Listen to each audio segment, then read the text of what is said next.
palmas para Jesus.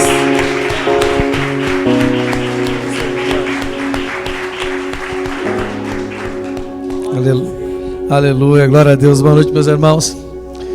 Sejam todos muito bem-vindos. É uma alegria estar aqui nesta noite, amém? Aleluia. Daqui a pouco chega o inverno aí, vai ficar mais frio ainda. Então vem agasalhado, não é verdade? Amém?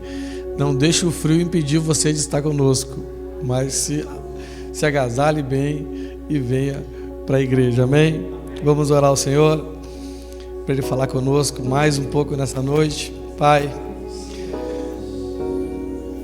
Santo, obrigado, Senhor, porque podemos mais uma vez estarmos aqui. Obrigado, Senhor, por este lugar. Este lugar é uma bênção do Senhor em nossas vidas, Pai.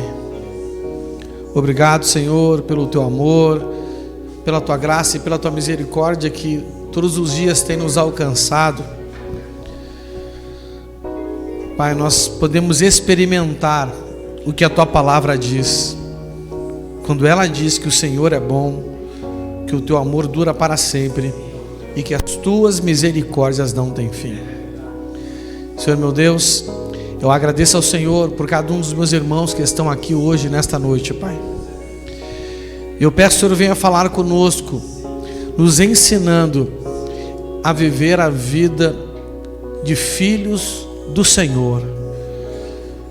Pai, nós sabemos e cremos que somos Teus filhos, mas precisamos aprender a exercer o direito de sermos feitos filhos do Senhor, o direito de vivermos como filhos do Senhor.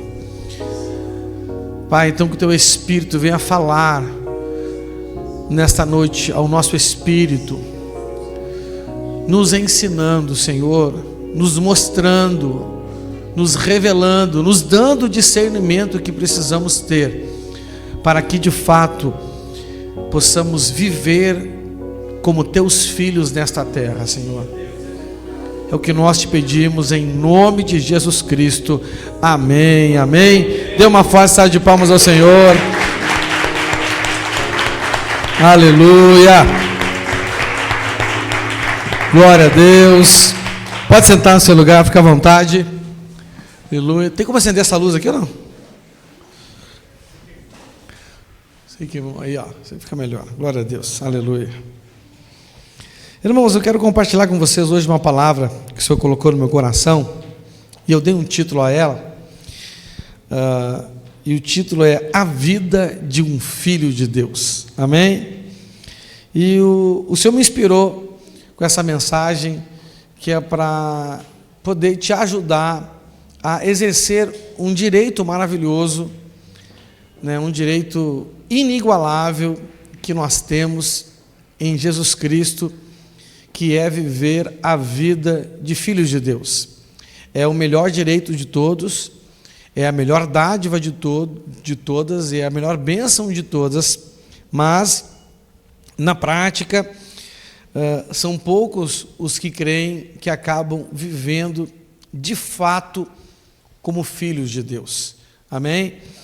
E tenho certeza, se você se conectar ao Espírito de Deus, e não ouvir somente o que eu vou dizer, mas deixar que o Espírito Santo fale com você, tenho certeza que o Senhor vai te dar coisas maravilhosas nesta noite, amém? Amém. Vamos começar então, vamos começar lendo o texto do Evangelho de João, capítulo 1, versículo 12, João, capítulo 1, versículo 2, eu vou ler na NVT, isso vai estar projetado aqui, né? João 1, 12, diz assim, ó: mas a todos que creram nele e o aceitaram, ele deu o direito de se tornarem filhos de Deus. Esse versículo é um versículo muito conhecido na Bíblia, eu gosto muito dele, e ele está falando sobre Jesus, né? Jesus veio para o seu próprio povo, mas muitos o rejeitaram, mas todos que creram, nem todos creram, mas todos os que creram e o aceitaram na sua vida, não é? Esse aceitar aqui não é qualquer tipo de aceitar, não é? Esse aceitar é semelhante ao aceitar, quando você aceita alguém para casar com você. Quem é casado aí?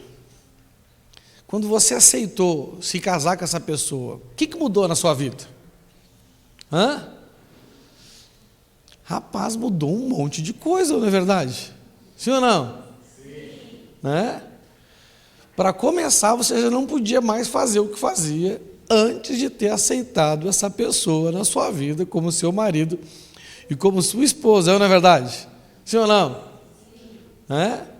Eu louvo a Deus por ter aceitado ela como minha esposa. Mas depois que eu casei com ela, minha vida mudou. Não é verdade? Eu não posso fazer mais com o meu tempo o que eu gostava de fazer antes de estar casado com ela. Eu não posso mais fazer com o meu dinheiro o que eu gostava de fazer quando eu não era casado com ela. Eu não posso nem mais me vestir como eu gostava de me vestir antes de ser casado com ela. Você está me entendendo? Porque mesmo que eu me vista, ela dá uma olhada assim e fala: César, tu vai com essa roupa? Antes eu falava que eu vou, agora eu já falo assim: eu pretendo. Já me rendi, você está me entendendo? Pretendo ir, né? Já passou por isso? Quem já passou por isso aí, além de mim? Não é? Quando a gente é inexperiente, quando a gente não entende da vida, a gente quer bater o pé ainda, não é? Você está me entendendo? Então, esse aceitar aqui representa um aceitar que vai mudar completamente a nossa vida. É como aceitar, né? Casar com alguém. É semelhante a esse aceitar. E essa palavra aqui, que é traduzida como aceitar, no português como aceitar aqui, ela denota esse sentido, não é? É aceitar se render a alguém, aceitar se entregar a alguém, aceitar ceder a alguém, porque na verdade isso é uma aliança, principalmente, né, a aliança que nós temos com Deus e a aliança que nós temos com o nosso cônjuge é uma aliança de se render, ou não é verdade? É uma aliança de ceder, é uma aliança de pertencer, sim ou não? Sim. Não é? Alé, pode dizer, ele é meu, assim como posso dizer, ela é minha, não é? Mas para mim poder dizer para ela que ela é minha, eu primeiro tenho que aceitar a ser dela. Você já viu muitas pessoas que dizem que Deus é o Deus delas, mas elas ainda não aceitaram ser desse Deus, se render a Ele, se entregar a Ele, ceder a Ele, não é? Então a palavra aqui, aceitar, só aqui já dá uma pregação, não é? A gente podia pregar, né? O que é aceitar Jesus na sua vida, né? Eu acho que já ia tirar dúvida de um monte de gente aí, né? A pessoa fala: rapaz, eu pensei que eu tinha aceitado, descobri que não aceitei, nada, né? Mas vamos deixar para outro dia esse assunto aqui, né? Mas vamos continuar aqui.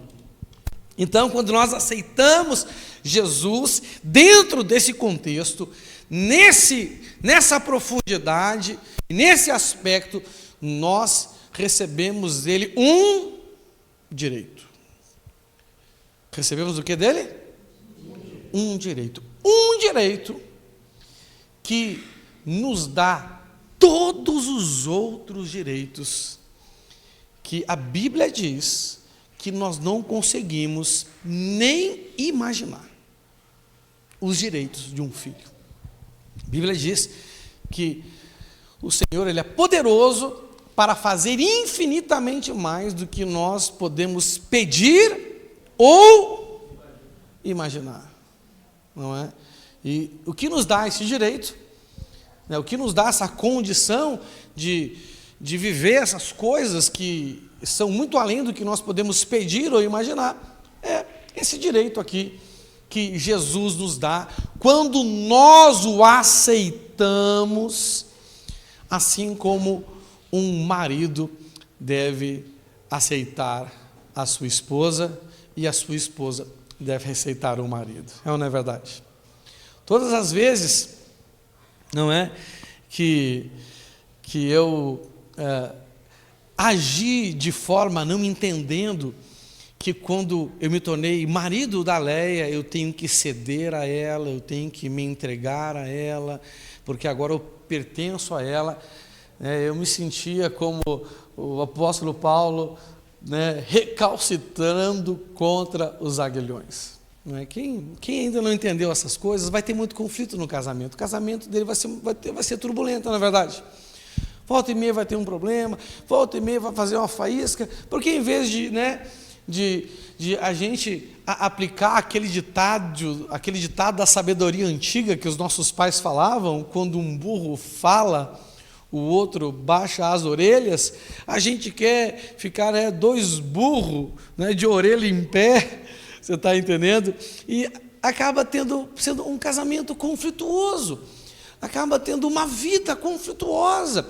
E quando nós queremos ter uma vida com o Senhor, sem aceitá-lo também dessa forma, nós acabamos edificando uma vida espiritual conflituosa.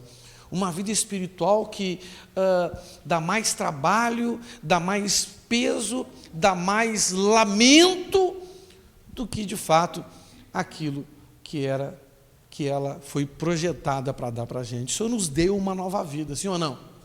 E por que Ele quer nos dar essa nova vida?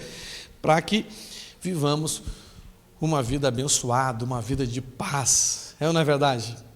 Mesmo em meio às aflições do mundo, nós poderemos ter paz.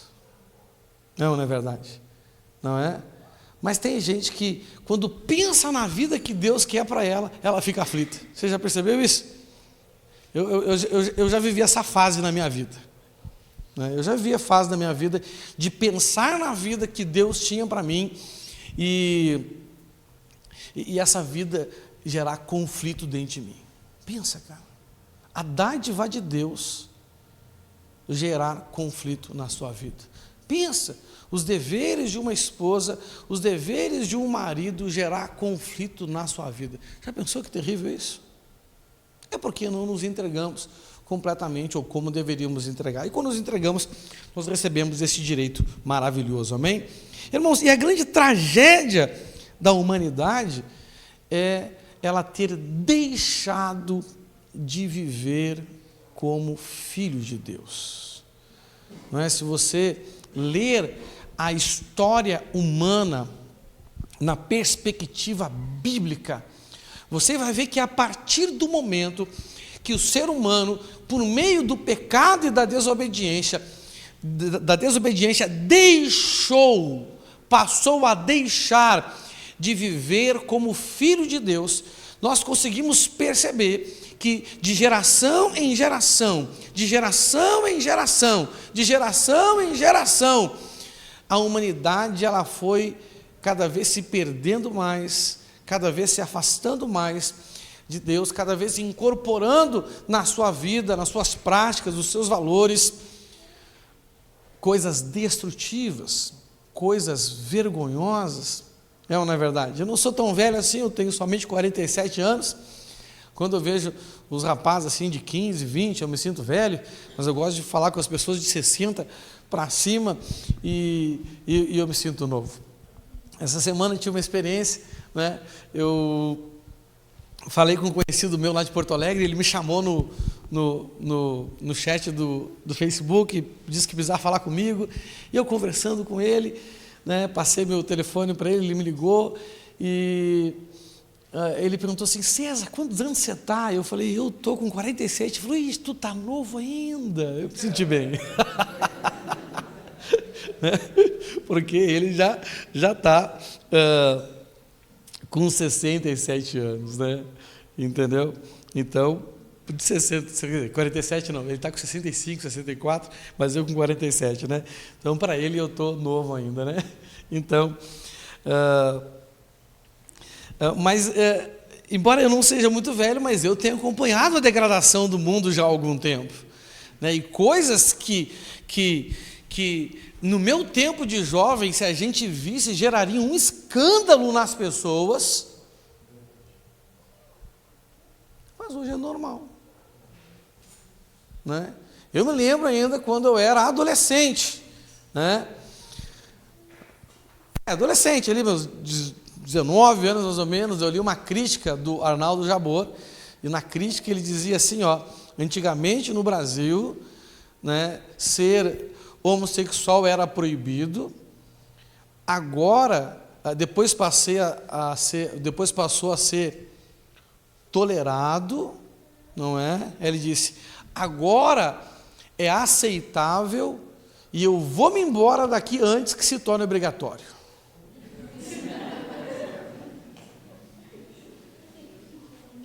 Rapaz, eu li aquilo, não é? Eu li aquilo, cara, eu falei, nossa, Deus. Né? Há um tempo atrás eu vi um desenho também, né? Um desenho da evolução, o macaquinho, a evolução do homem, vira gente, chega lá no final, dá de cara com alguém que se perverteu sexualmente, e ele volta assim, ó, volta que deu errado. Melhor voltar a ser macaco. Esse negócio aí não deu certo, ó, volta. Não é? São piadas, né, ou críticas inteligentes que são feitas por pessoas que não creem. Essas pessoas, essas críticas não são crentes, mas elas veem que ao longo das gerações, porque o ser humano deixou de viver como filho de Deus, meu irmão, as coisas estão piorando. Não é? Quem é pai e mãe aí? Levanta a mão. Imagina, seus filhos amanhã chegam para você em casa, ó, a partir de hoje eu não vou ver mais como filho de vocês, eu vou fazer aqui em casa o que eu quiser. Como é que ao longo do tempo vai ficar a casa de vocês? Se a Lara decidir fazer isso hoje, não é? A minha casa vai ficar com as paredes tudo riscadas, que ela gosta de riscar. Ela vai desenhar os desenhos dela e vai colar nas portas, né, os desenhos bonitos, ela é muito artista, sabe? Os desenhos bonitão, assim, imagina uns desenhos de uma menina de 6 anos. E ela sai colando assim nas portas, entendeu? Deixa tudo jogado no chão, né? Tudo atirado, luz acesa para tudo quanto é lado, não é?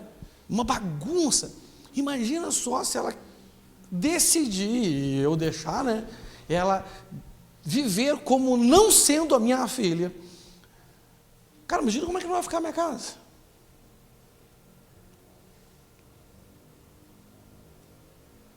Vai ser uma loucura, eu não vou conseguir viver lá. Você vai conseguir viver na casa que os seus filhos vão gerar, se eles deixarem de viver como filhos de você conseguiria viver em paz lá? Não, óbvio que não. Não é? Então, o que acontece quando a humanidade deixou de viver como filho de Deus, a presença do Pai se afastou, a presença do Pai se retirou. E a Bíblia diz lá em Romanos 1, que o Senhor, por causa disso, Ele nos entregou a uma disposição mental reprovável. Não que Ele gerou em nós essa disposição mental, não que Ele queria isso para a gente, mas Ele simplesmente aceitou a nossa decisão pela condição do livre-arbítrio que Ele mesmo nos deu. Foi, já que vocês querem isso, vivam isso, não é? E eu creio que isso é uma atitude de amor, porque se você já teve conflito com pessoas que você ama, é muito comum você chegar num ponto da sua vida de você deixar ela fazer o que ela quer, para pelo menos não ter conflito com ela e conseguir ainda ter um tipo de relacionamento. É ou não é verdade? Isso é amor. Então a grande tragédia do ser humano é quando ele decide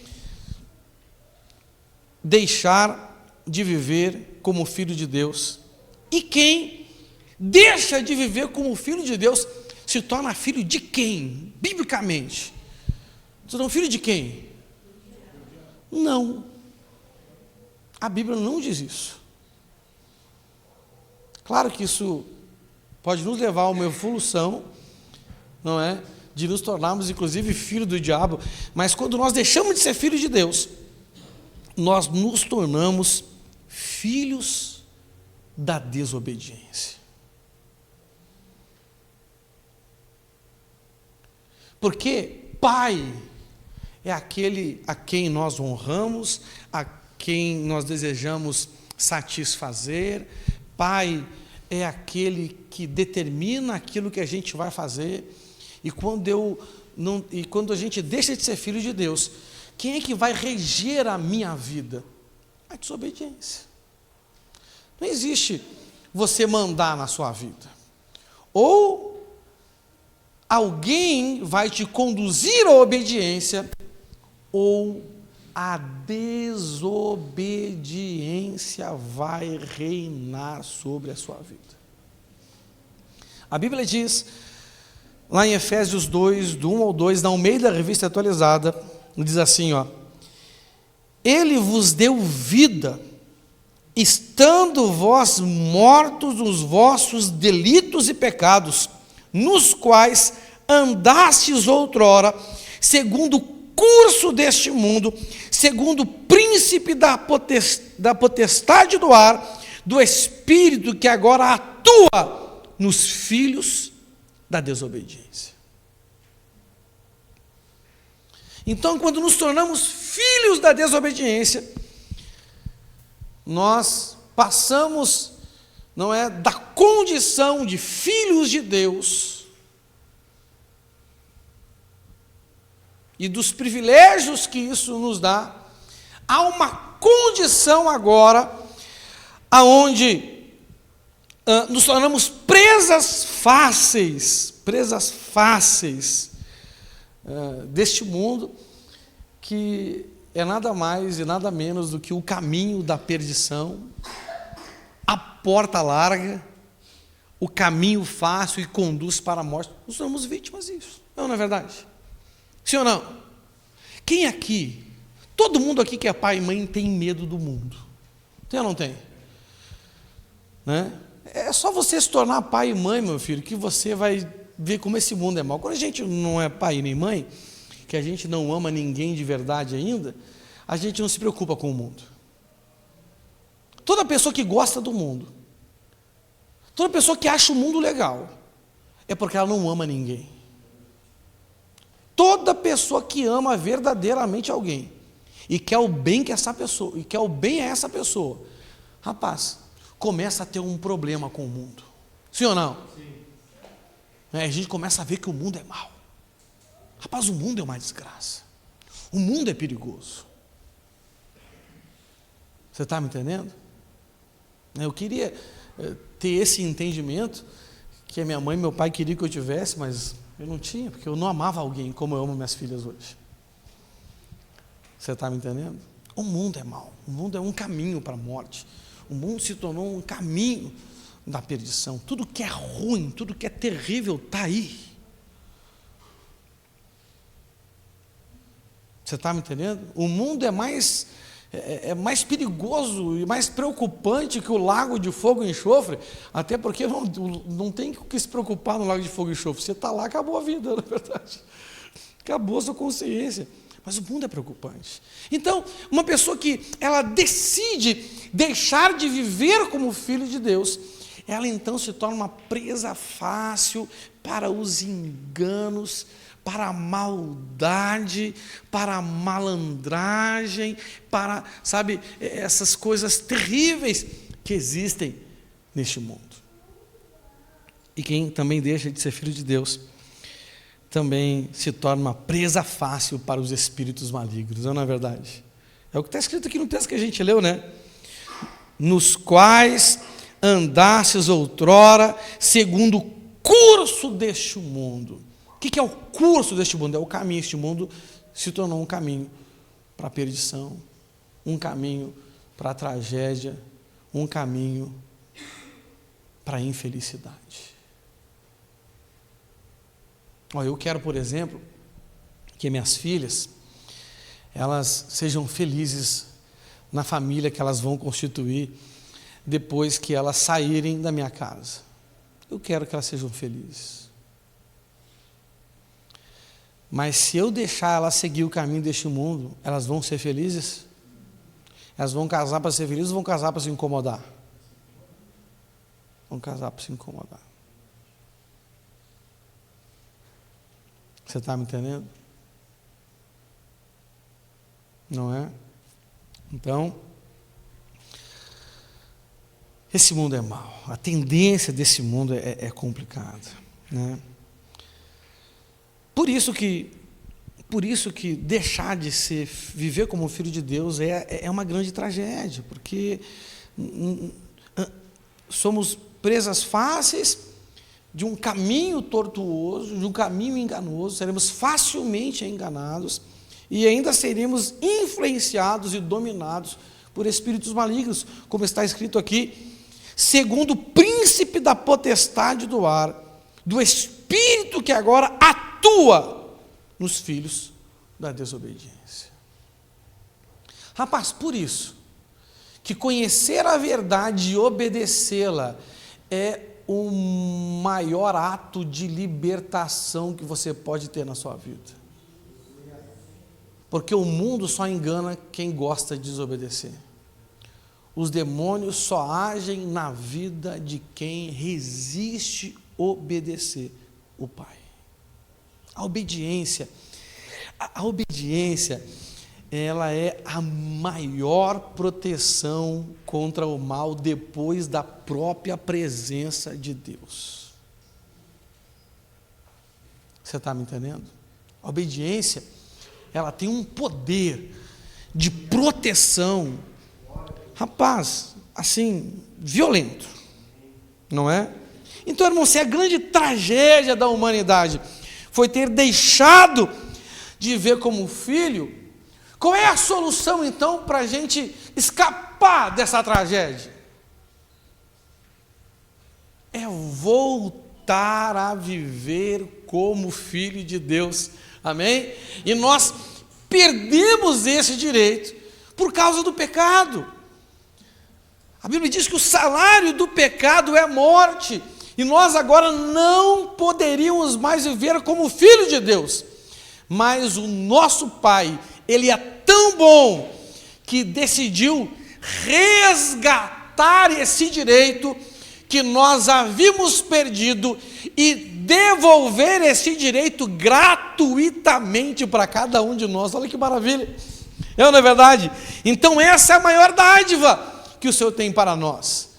Nos devolve agora o direito de viver como filhos de Deus.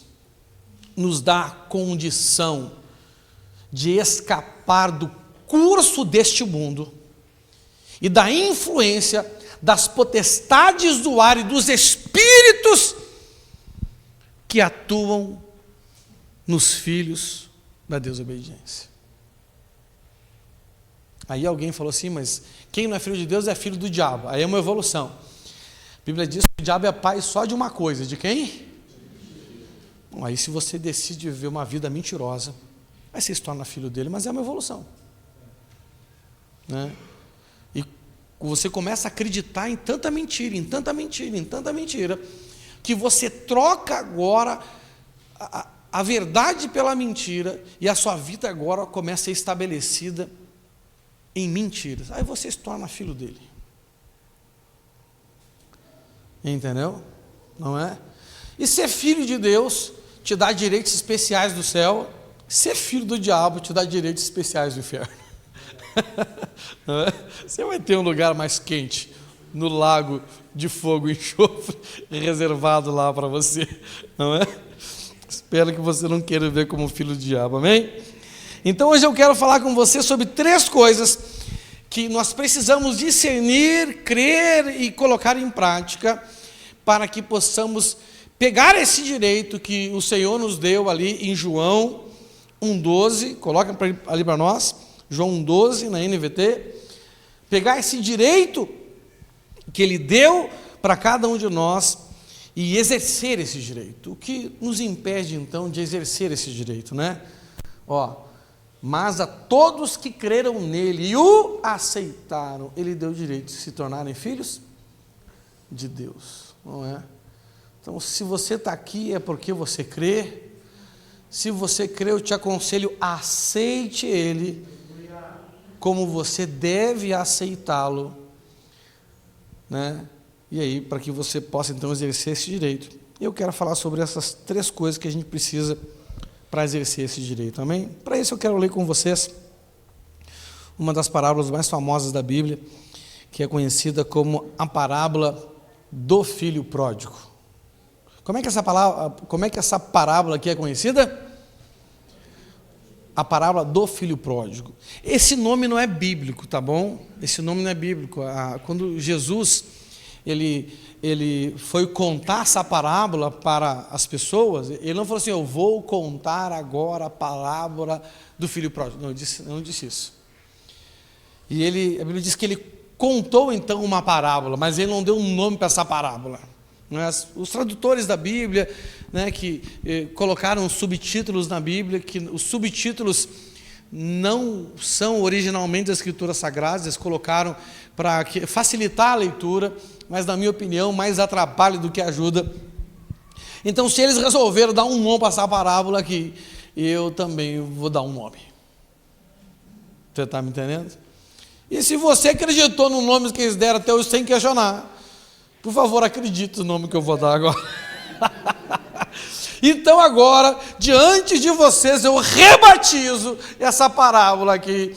Eu vou falar, e essa parábola vai passar a chamar a parábola dos filhos que não exerceram o direito de ser filho do pai deles. Porque não é só um filho aqui. Aqui tem 2, e nenhum dos 2, um por um motivo e outro por outro motivo, nenhum deles exerceu o direito que tinham de ser filho do pai deles. Entendeu? Então, né, na minha mente assim criativa, um ficou só filho do pai e o outro ficou filho da mãe. No bom sentido da palavra, né? Esses dias lá em casa, a Lara veio perguntar para mim assim: pai, o que é filho da mãe? Eu já entendi o que ela queria perguntar. Eu falei: filho, você é filho da mãe, filho da mãe. Né? Tu não tem mãe? Ele falou: tenho, então, tu é filho da tua mãe. Mas por que então que a gente não pode chamar os outros filhos da mãe? Pode. Se todo filho do pai tem que ser filho da mãe, e todo filho da mãe tem que ser filho também do pai, né? Mas o que representa, né, na nossa cultura essa ofensa, filho da mãe, né? É um bastardo, não é? É uma pessoa que não tem a quem obedecer, não tem uma autoridade a quem se reportar, faz o que quer. Na nossa cultura, essa ofensa, né, representa isso, né? Mas eu falei: filho, o sentido verdadeiro disso é que todo mundo é filho da mãe. Então eu rebatizei aqui, beleza? A parábola dos 2 filhos que não exerceram o direito de filhos. Lucas 15, do 11 ao 32, diz assim: Jesus continuou: um homem tinha 2 filhos. O filho mais jovem disse ao pai: quero a minha parte da herança. E o pai dividiu os seus bens entre os filhos. Alguns dias depois, o filho mais jovem arrumou suas coisas e se mudou para uma terra distante, onde desperdiçou tudo o que tinha por viver de forma desregrada. Esse cara aqui, ele tinha uma vida sem regra. Ele se tornou filho da desobediência. Amém? Sem regra. Quem não tem regra, quem não tem rotina, é filho da desobediência. Por isso que a Bíblia nos alerta que nós devemos remir o nosso tempo. Amém? Quando o seu dinheiro acabou, uma grande fome se espalhou pela terra e ele começou a passar necessidade. Convenceu um fazendeiro da região a empregá-lo, e esse homem o mandou aos seus campos para cuidar dos porcos. Embora quisesse saciar a fome com as vagens dadas aos porcos, ninguém lhe dava coisa alguma. Quando finalmente caiu em si, disse: até os empregados de meu pai têm comida de sobra, e eu estou aqui, morrendo de fome.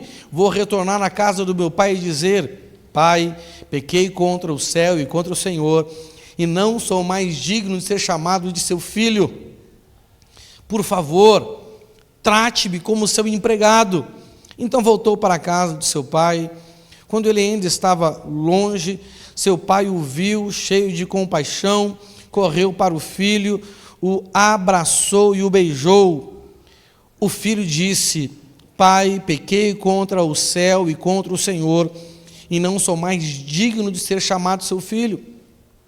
O pai, no entanto, disse aos servos: depressa, tragam a melhor roupa da casa e vistam nele, coloquem-lhe um anel no dedo e sandálias nos pés, matem um novilho gordo, faremos um banquete e celebraremos, pois este meu filho estava morto e voltou à vida, estava perdido e foi achado, e começaram a festejar. Enquanto isso, o filho mais velho trabalhava no campo.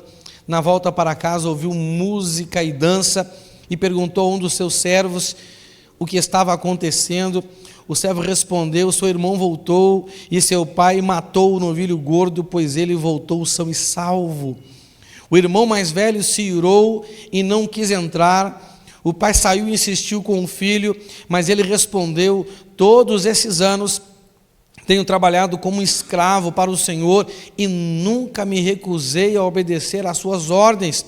E o Senhor nunca me deu nem mesmo um cabrito para eu festejar com os meus amigos. Mas quando esse seu filho volta, depois de desperdiçar o seu dinheiro com prostitutas, o Senhor comemora matando o novilho. O pai lhe respondeu: meu filho, você está sempre comigo e tudo o que eu tenho é seu. Mas tínhamos que comemorar este dia feliz, pois seu irmão estava morto e voltou à vida, estava perdido e foi achado. Amém? Então eu quero falar de 3 coisas que nos impedem de ver como filho. A primeira, 3 coisas que a gente precisa para ver como filho de Deus, amém? Para exercer esse direito. A primeira é crer que Deus é Pai. Fala assim: crer que Deus é Pai. Qual é a primeira? Crer que Deus é Pai. Isso é importante, amém? A segunda coisa é crer que vale a pena viver como filho de Deus. Qual é a segunda? Crer que vale a pena viver como filho de Deus. Porque assim como tem muito filho que acha que não vale a pena viver debaixo da autoridade do seu pai e da sua mãe, tem muito crente que acha que não vale a pena viver debaixo da autoridade de Deus. Essa é uma grande realidade. Então a segunda é crer que vale a pena viver a vida de filho de Deus. E a terceira é crer na graça do nosso Pai. Qual é a terceira? Qual é a terceira? Qual é a primeira? A primeira é qual mesmo? Crer que Deus é Pai. A segunda é qual? Crer que vale a pena viver como filhos de Deus. Qual é a terceira? Crer na graça do nosso Pai. Amém, aleluia. Vamos para a primeira então. A primeira qual mesmo? Crer que Deus é Pai. Amém. Mateus 16:16 na NVT. Diz assim: Simão Pedro respondeu: o Senhor é o Cristo, o Filho do Deus vivo. Irmãos, as pessoas que não creem que Deus é Pai, nunca vão despertar para a possibilidade de viver como filho de Deus. Irmãos, eu vou contar um testemunho meu para vocês aqui, que uma das grandes coisas que me chamou a atenção, a primeira vez que eu ouvi o Evangelho, rapaz, é que eu ouvi que Deus era o meu Pai e tinha um plano para mim. Eu cresci não é? Minha vida inteira sem um pai que de fato fazia o papel de um pai na minha vida. Eu me lembro quando eu tinha 15 anos de idade, ou 16, eu estava na casa da minha primeira namorada, o nome dela é Cristiane, ela mora perto da casa da minha mãe até hoje. O nome do pai dela, o apelido do pai dela é Juca, e eu me dou bem com ele até hoje. Sempre vou lá, encontro ele, paro, converso com ele, né? E eu me lembro, um dia eu estava na casa dele e ele começou a pedir o boletim das filhas dele e pediu o meu. Rapaz, o meu pai nunca tinha pedido o meu boletim. Gente, aquilo assim fez eu tinha uma sensação tão boa, porque eu sempre me esforcei para ter nota boa, para receber o elogio do meu pai. E como meu pai nunca tinha pedido um boletim, eu nunca até hoje recebi um elogio do meu pai. Nem quando eu passei no vestibular da Federal Rio Grande do Sul, para fazer licenciatura em Química, passei em 9º lugar, 30 vagas, 9º lugar, o meu pai não me deu parabéns. E eu sempre vi alguns amigos que tinham aquele pai presente, aquele pai que ajudava. Rapaz, eu senti uma inveja dentro de mim. Você está me entendendo? E quando eu ouvi o Evangelho, e eu ouvi que Deus é meu pai, e que Ele tinha um plano para mim, gente, aquilo me cativou de uma forma. Falei, cara, que fantástico esse negócio. Tanto tempo eu tendo um pai que tinha um plano para mim, e eu não sabia, sendo neto de crente, sendo neto de pastor.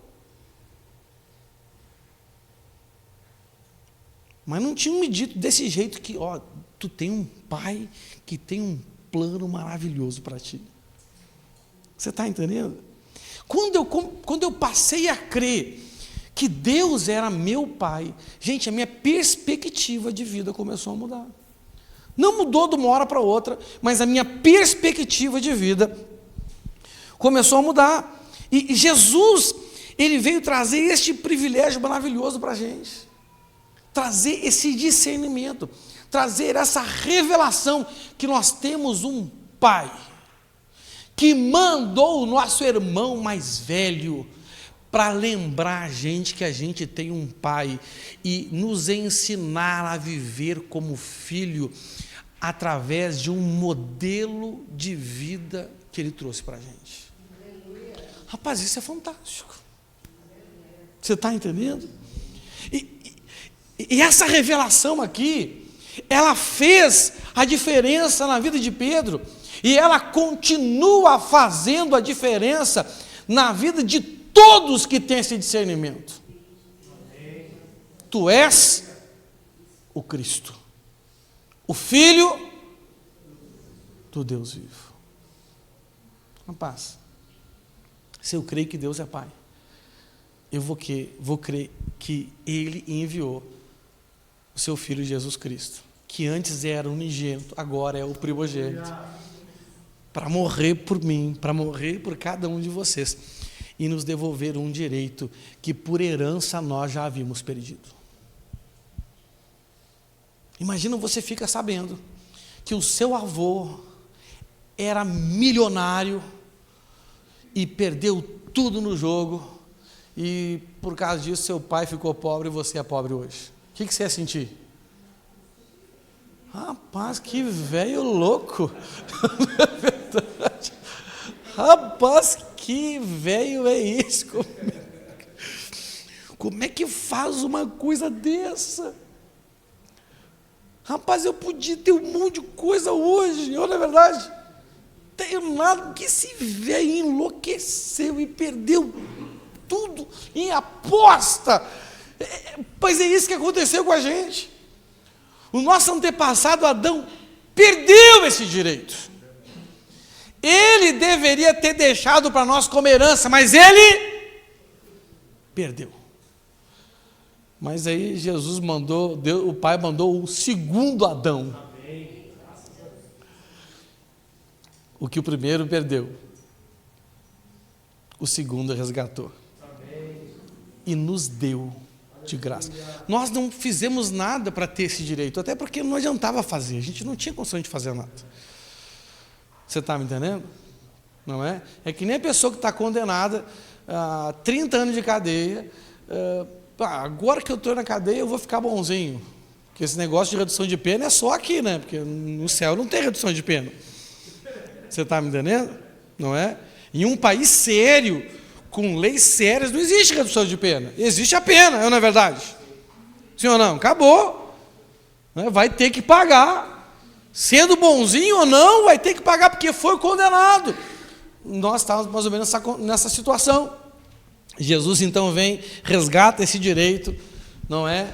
Ele tirou a chave da mão do diabo e ele entregou para a gente, ele entrega para a gente a medida deste discernimento. Tu és o Cristo, Filho de Deus vivo. Feliz és tu, Pedro, filho de Jonas, porque não foi nem carne e sangue que te revelou. Não é verdade? E te darei as chaves do reino do céu. Ou seja, você pode entrar em casa agora.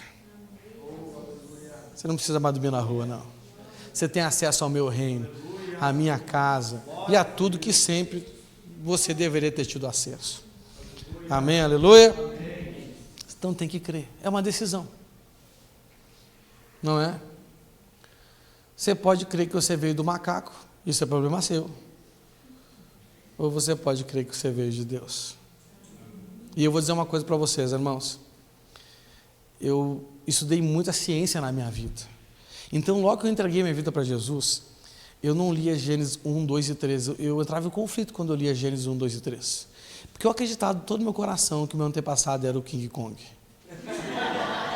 O chimpanzé. Quer dizer, o meu antepassado era o chimpanzé, então o meu Deus teria que ser quem? O King Kong. Não é verdade? Né? E eu creio em Deus porque eu já tinha tido experiências espirituais. Então, a minha mente não concebia, não existia um mundo espiritual. Você está entendendo? Mas eu tinha conflito com aquilo que eu tinha estudado. A minha mente tinha sido doutrinada para acreditar que eu tinha vindo do macaco. E tem ser humano que faz tanta coisa ruim que a gente pensa, só pode ter vindo do macaco esse cara aí. Porque não tem lógica não, meu. Não tem lógica, não é verdade? Não é? Mas eu acreditava nisso. Não é? E eu vou dar um testemunho, meu irmão. Eu nunca ganhei nada acreditando que eu vim do macaco. Mas quando eu passei a crer que eu vim de Deus, gente, minha perspectiva de vida mudou. Vale a pena você crer que você é filho de Deus. Amém? Você não nasceu por acaso. O seu corpo, quando você morrer, vai voltar para a terra de onde veio. E o seu espírito vai voltar para Deus, que foi quem o deu. Você é de Deus. Você veio de Deus. Não importa se seu pai e sua mãe não planejaram você, eles são pais só do seu corpinho. Mas o pai do seu espírito é Deus. E você não é um corpo, você é um espírito que tem uma alma e que habita dentro de um corpo. O apóstolo Paulo chamava o corpo dele de barraca, de tabernáculo. Você está me entendendo? Né? Então, você é espírito, amém? Então você tem que crer que Deus é seu pai, amém? Aleluia! Aleluia. Glória a Deus! Glória a Deus. Amém? Eu li uma frase essa semana que me chamou muita atenção. E a frase dizia assim, ó: há um céu aberto sobre aquele que fala com seu pai dentro de um quarto com uma porta fechada. Então fale com seu pai dentro de um quarto com a porta fechada, que vai haver um céu aberto sobre a sua vida. Amém? Porque para quem tem a chave, a porta nunca está fechada. Só está fechada para quem não tem a chave. Não é verdade? Sim ou não? Se você falar na minha casa agora, para você a porta está fechada. Para mim não, porque eu tenho a chave. Glória a Deus. Segundo, então, coisa que você precisa crer para viver como filho de Deus, exercer esse direito, não é? É crer que vale a pena viver a vida de filho de Deus, amém? Que tem gente que, sinceramente, né, na minha observação assim, pastoral, a impressão que eu tenho é que ele sabe que é filho de Deus, crê que Deus é pai, mas ele pensa, rapaz, que não vale a pena viver desse jeito, não. Acho que a vida como filho da desobediência é melhor. Não é. Eu já vivi as duas vidas e asseguro para você que não é. Mateus 19, 27 ao 29 diz assim: então Pedro disse, deixamos tudo para segui-lo, qual será nossa recompensa? Jesus respondeu, eu lhes garanto que quando o mundo for renovado e o Filho do Homem se sentar em seu trono glorioso, vocês que foram meus seguidores também se sentarão em 12 tronos para julgar as 12 tribos de Israel, e todos que tiverem deixado casa, irmãos, irmãs, pai, mãe, filhos, propriedades, por minha causa, receberão em troca 100 vezes mais, e herdarão a vida eterna. Rapaz, olha o contexto desse texto aqui. O contexto desse texto é a famosa história do moço rico. A gente vai falar do moço rico na Bíblia. O moço rico chega na Bíblia, né, perguntando, Senhor, o que eu tenho que fazer para ter a vida eterna? E Jesus fala e ele diz, estou fazendo tudo isso. Aí Jesus faz uma pergunta para ele, mas se você quer ser perfeito, vá, venda tudo que você tem, dê aos pobres e siga-me. O problema, o que tornaria ele perfeito, não é vender o que ele tinha, muito menos dar aos pobres, mas o que tornaria ele perfeito era seguir Jesus. O problema é o que ele tinha o impedia de seguir Jesus. Você está me entendendo? Dá para os outros, né? Vender o que tem, vender as coisas não torna ninguém perfeito. Senão os vendedores seriam as pessoas mais perfeitas da terra. Não é verdade? Não é? Caridade é um mandamento, mas também não torna ninguém perfeito. Não é? Agora, seguir Jesus, sim, nós entramos então nesse caminho da perfeição. E o moço rico não quis. Achou que era melhor ser rico. E eu imagino que Pedro fez essa pergunta por quê? Ele falou assim, rapaz, olha só, esse cara decidiu não seguir Jesus e vai continuar sendo rico. E nós? E às vezes a gente faz isso, sabia? A gente olha para quem não segue Jesus e vê os caras andando de Porsche, e vê os caras andando de BMW, e vê os caras andando de Ferrari. Não é verdade? Né? E vê os caras gastando dinheiro à toa. Você está me entendendo? Né? E se você não vigiar, você vai achar que a vida deles vale mais a pena. Mas não vale. Eu me lembro, logo que eu converti, foi bem no início da minha conversão. Não sei se vocês conhecem a família Gerdau, é uma das famílias mais conhecidas do Brasil. Bem naquele ano, uma das filhas deles se jogou da janela do apartamento que eles moravam e se matou, suicidou. Eu tinha um conhecido que era colega dela na PUC, lá de Porto Alegre, e ele dizia que tinha vezes que ela vinha direto do outro país, descia de jatinho no aeroporto ali, Salgado Filho de Porto Alegre, e ia direto para a faculdade. Ele falou, rapaz, a guria é assim, né? Top das galáxias, vem direto dos Estados Unidos para a faculdade. Vai passar lá, né? Eu vou sábado para os Estados Unidos, entendeu? De manhãzinha pego um voo lá e já chego direto para não perder a aula atrasada. Que nem você pede Uber, ela pegava um jatinho. Você está me entendendo? Pô, que chique, não é? Jatinho particular da família. Não precisa negócio de comprar passagem, né? Claro, você é para pobre. Parcelar em 6 vezes o cartão, na verdade. Você é para miserável. Ai, ai. Mas se matou. Fez o quê?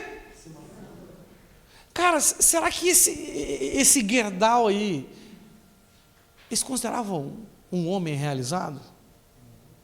Ah, não tem como, cara. Impossível. Impossível.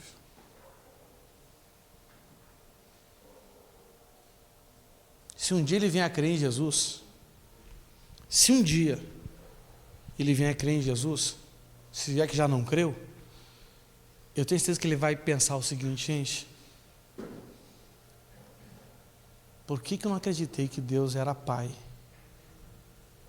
e que valia muito mais viver como filho de Deus do que a vida que eu vivi? Por que eu não criei nisso antes de perder o que de fato tem valor nessa vida? Você está entendendo? Vale a pena. Pedro perguntou aqui: Senhor, e nós que te seguimos, né? E nós que deixamos tudo, qual será a nossa recompensa? Aquela que ninguém além de Deus pode te dar. Aquelas que de fato vão fazer sentido e vão completar a sua vida. O resto, meu irmão, o resto é só você trabalhar um pouquinho, não gastar tudo que você ganha, saber investir o que sobrou, o que você vai ter sobrando. Mas ter sobrando e não ter uma família feliz, vale de quê? Ter sobrando e não ter paz, vale de quê? Ter sobrando e não ter saúde, meu irmão, vale de quê? Nada, né? Então, os que não creem que vale a pena viver com o Filho de Deus, eles acabam desistindo de viver com o Filho de Deus.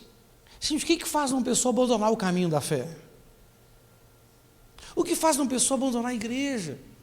O que faz uma pessoa abandonar princípios bíblicos e ir para o mundo? Simplesmente porque ela, cara, eu acho que vale mais a pena o mundo do que aqui. É as ilusões deste mundo, é as ilusões das riquezas.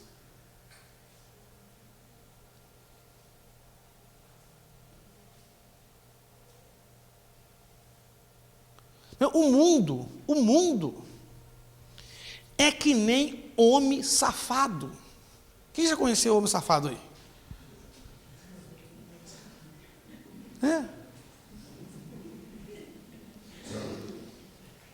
Há um tempo atrás, aconselhando uma jovem, a jovem estava frustrada, e entendeu? Perguntou assim: pastor, por que a pessoa ficou me mandando mensagem? Disse que me amava, disse isso, e depois que eu me entreguei para ele, me esnobou. O mundo é assim.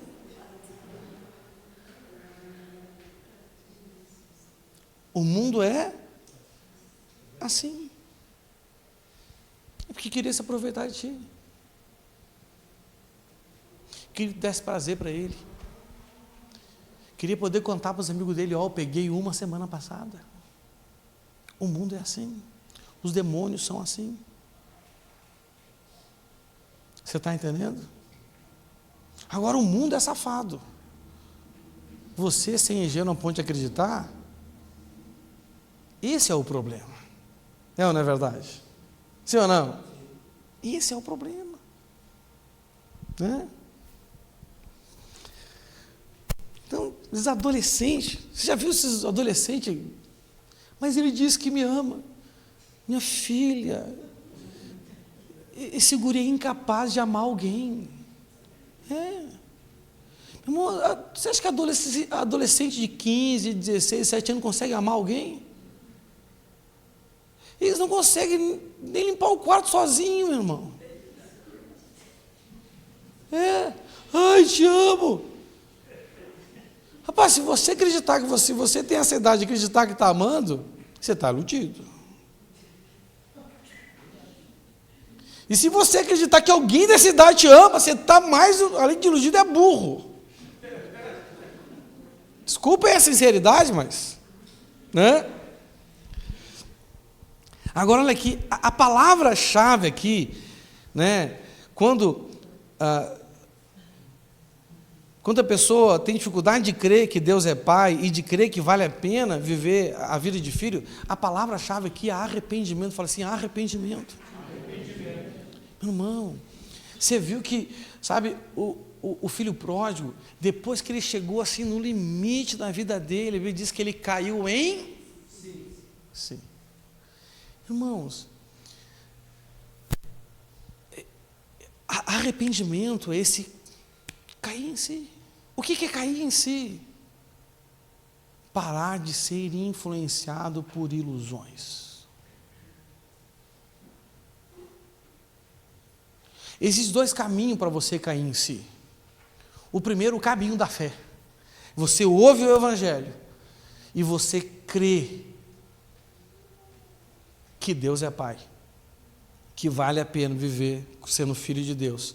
E o que você acreditava até hoje era uma ilusão, era um engano, era uma mentira.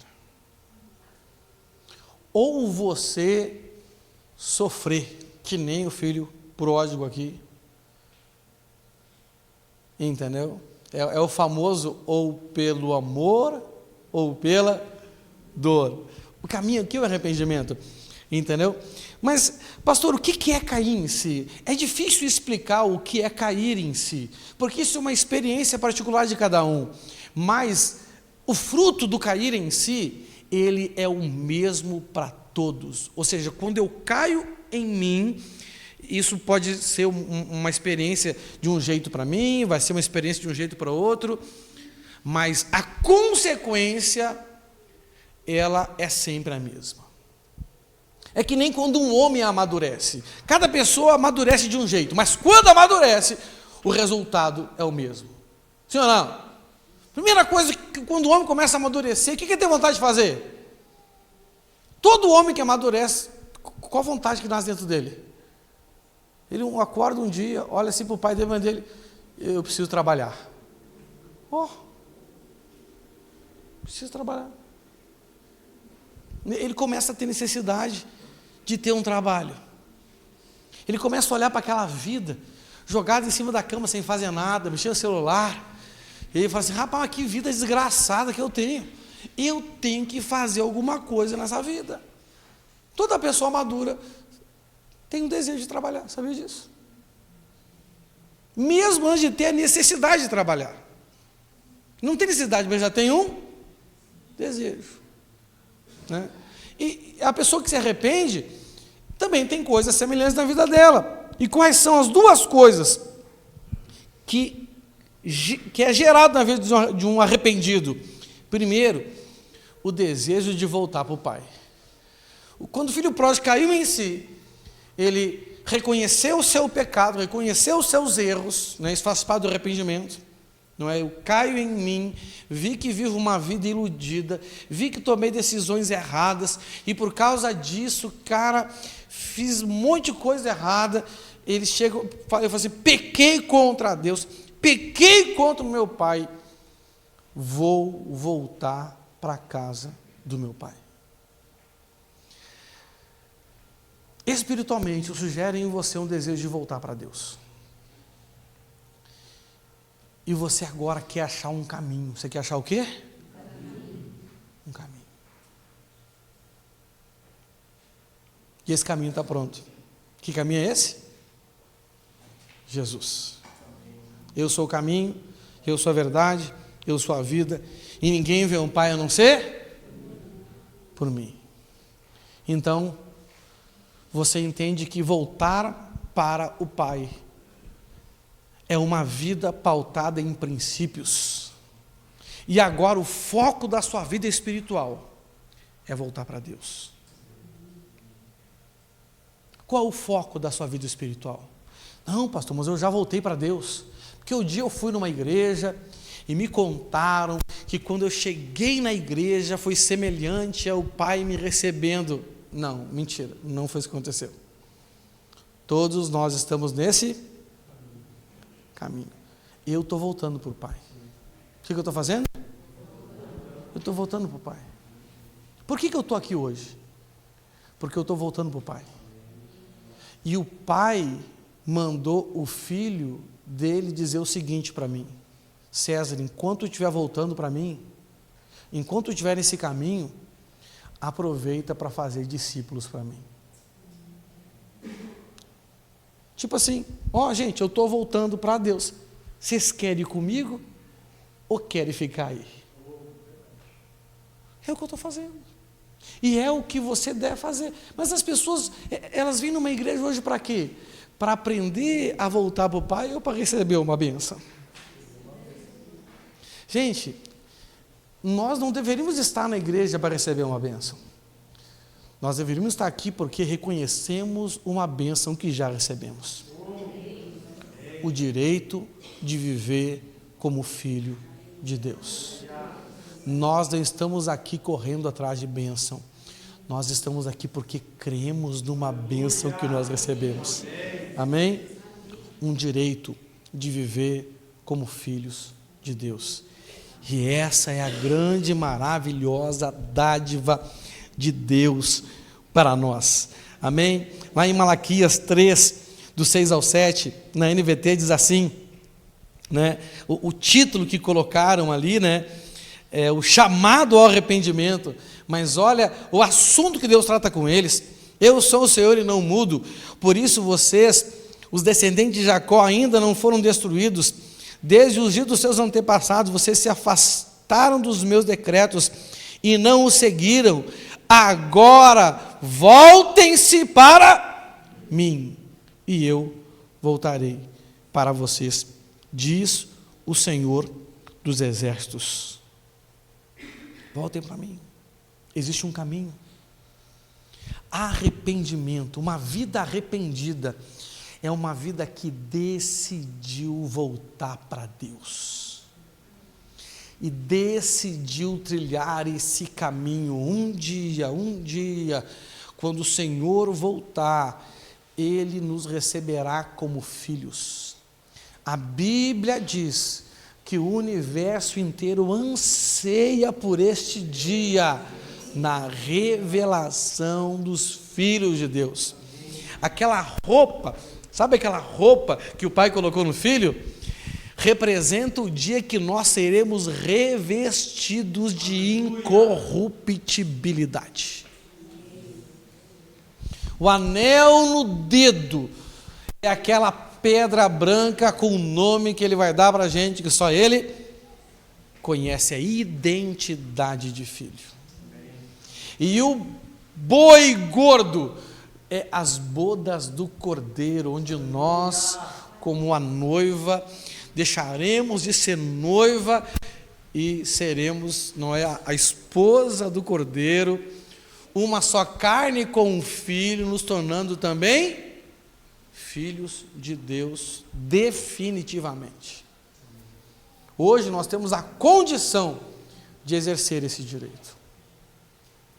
Para lá, naquele dia, sermos reconhecidos porque exercemos esse direito. Você tem que crer que vale a pena viver como filho de Deus. E o terceiro ponto aqui, para a gente encerrar, e a segunda característica é que a pessoa tem desejo de servir a Deus. Por que o filho foi embora da casa do pai? Porque não queria mais servir a Deus. Por que nós insistimos tanto para você servir a Deus aqui? Porque se você não fizer nada para Deus, meu irmão, uma hora você sai daqui. Não adianta, você vai embora. Ah, pastor, eu não acho que eu não vou. Vai, porque a Bíblia diz que você vai.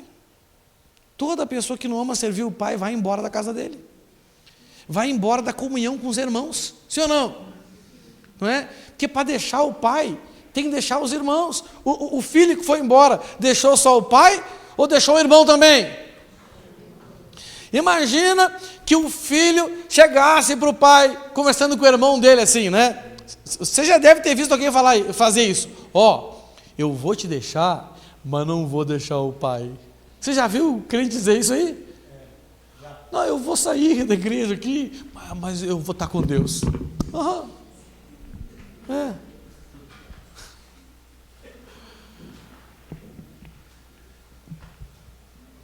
Não, por favor, né? Não existe isso. Você está entendendo? Por isso que é importante você servir. Porque, entenda, se não despertou em você desejo de servir, isso quer dizer que você não está arrependido de verdade. Você pode estar com remorso, mas isso não é arrependimento. O terceiro, quem lembra do terceiro aí? Qual é o terceiro mesmo? Crer na graça do Pai. Para vermos como filhos de Deus, nós temos que crer de forma correta e equilibrada na graça do Pai. Amém? Há uns que creem que por causa da graça, eles agora podem tudo. Sim ou não? Isso é uma forma desequilibrada de crer na graça do Pai. E tem outros que creem que por causa da graça, eles não podem nada. Então, para uns, a vida de fé deles é uma libertinagem. Para outros, a vida de fé deles é uma completa restrição. Então, uns creem que podem tudo. Judas, no versículo 4, porque Judas só tem um capítulo, no versículo 4 diz assim, pois alguns indivíduos perversos se infiltraram em seu meio sem serem notados, dizendo que a graça de Deus permite levar uma vida imoral. Mas claro que eles não falam isso, agora por causa da graça você pode viver uma vida imoral. Eles não falam isso. Eles falam assim, olha, agora por causa da graça, se você pecar, é só pedir perdão. Está resolvido.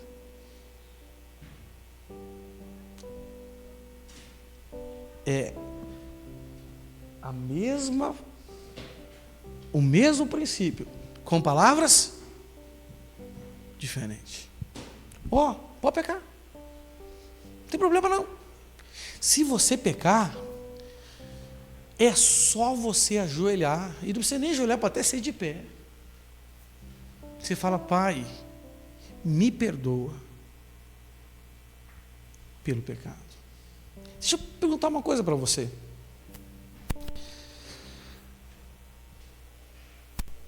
A base para o arrependimento, para o perdão, é confessar e pedir perdão? Qual é a base para o perdão? Arrependimento. Como que um arrependido continua na prática da qual se arrependeu?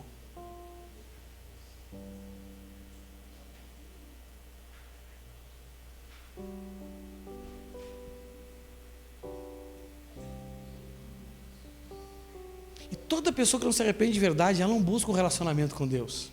Ela tem dificuldade de orar, ela tem dificuldade em ler Bíblia, ela nunca quer servir porque nunca está pronta. Você já viu isso aí? Nunca está pronta. Já é uma múmia gospel, mas não está pronta.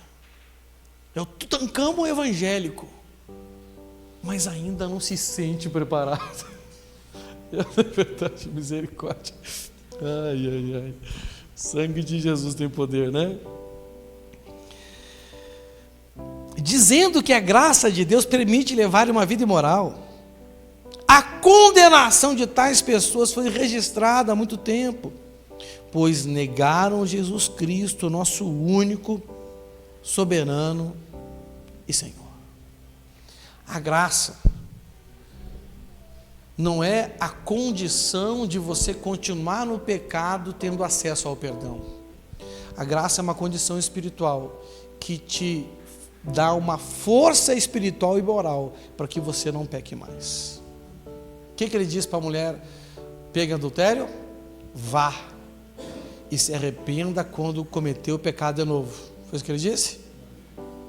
Vá e não peque mais. Antes ela não tinha condição de não pecar, agora Jesus dá a ela condição de não pecar. A Bíblia diz que ele condenou o pecado da natureza humana para que as ordens justas da lei possam ser cumpridas por aqueles que são guiados pelo Espírito Santo. Esse aqui foi o problema do filho que foi embora. Ele pegou o que tinha e achou que podia fazer com que tinha aquilo que queria. Desperdiçou tudo. Ficou sem nada. E o segundo é aquele pessoa que crê que não pode nada. Esse aqui é o outro filho que não conseguiu viver como filho. Olha o que ele diz para o pai: pai, eu trabalho para o senhor aqui todos esses anos como um escravo. Lucas 15, 29. Mas ele respondeu: todos esses anos tenho trabalhado como um escravo para o senhor e nunca me recusei a obedecer às suas ordens. Isso é verdade.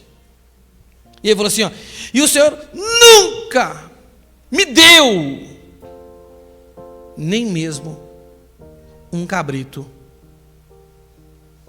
para festejar com os meus amigos. Olha só. Deixa eu contar um segredo para você aqui. Lá em João 1,12, está escrito que quem crê em Jesus e o aceita, recebe o direito de ser feito filho de Deus. De se tornar, de si. Ele recebe o direito de alguém tornar ele filho de Deus? Não, eu tenho que me tornar. Amém? Então a graça me dá direitos que agora eu tenho que me esforçar para exercê-los. Só que tem muita gente que crê na graça assim, ó, não, eu vou me sacrificar para obedecer, eu vou esperar Deus me dar. O que a pessoa está fazendo? Esperar o quê? Meu irmão, não faz mais posição de receber, faz posição de pegar. Não seja um desinteressado, não, pastor, eu não quero nada do Senhor. Eu só quero ser abençoado, eu só quero receber. Ele já te deu. O que Ele te deu foi um direito. A partir daí, meu irmão, como seu irmão um pouquinho mais experiente, eu não sou mais velho, mas sou um pouquinho mais experiente, deixa eu te dar um conselho. Você tem que pegar. É uma questão de posição espiritual. O filho estava lá, servindo o pai, não desobedecia nenhuma ordem do pai, mas não tinha ousadia, fala assim, ousadia, de pegar o que é seu. Mas a Bíblia diz que o Espírito se une ao nosso e nos dá a condição de ousadamente dizer o quê? Pai, meu Pai.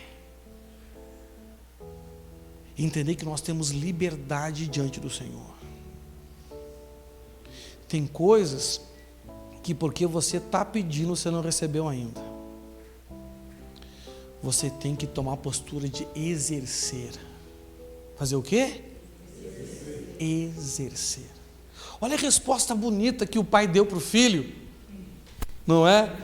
Ele diz assim, ó, no 31, meu filho, você está sempre comigo. E tudo que eu tenho é seu.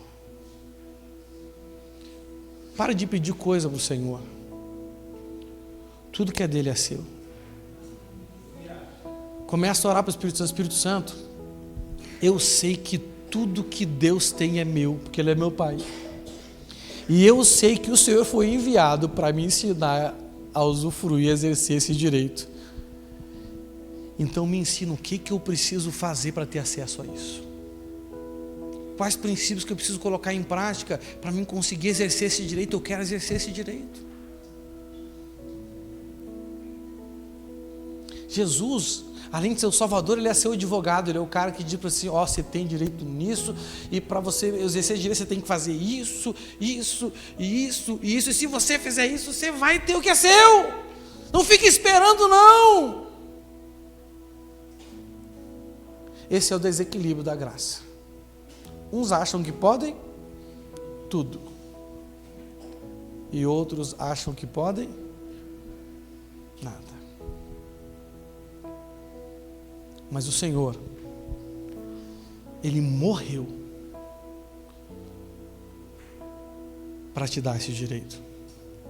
E Ele ressuscitou para te conduzir a viver esse direito. E Ele voltará para buscar aqueles que exerceram esse direito. Ele morreu para te dar o direito. Ressuscitou para te ensinar a viver esse direito. E se você buscar ajuda nele para ver esse direito, ele vai voltar. Quer dizer, ele volta de qualquer jeito. Ele vai voltar. E se você aprendeu a exercer esse direito ainda nessa vida, ele vai te buscar. Ele vai te levar para ele para sempre. Fique de pé no seu lugar. Vamos orar ao Senhor.